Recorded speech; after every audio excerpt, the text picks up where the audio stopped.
This just happened, I think, a day or two after the assassination. We got news, and you can put that graphic up there, producer, that about up to 124 Christians were slaughtered in the Democratic Republic of the Congo. Hundreds more were kidnapped.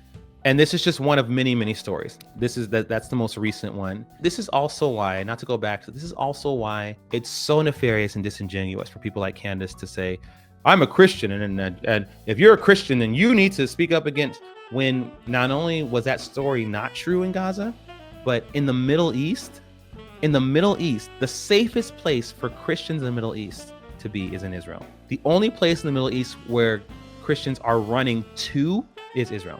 And Christians are being slaughtered in many, many other countries, like the DRC. In Nigeria, we talked about a story. Remember Bring Back Our Girls? Not only did those girls never come back, Boko Haram released a video at some point and said, they're never coming back to you. There was a suicide bombing attack, one at a funeral and one at a wedding in Nigeria. The suicide bombers were female.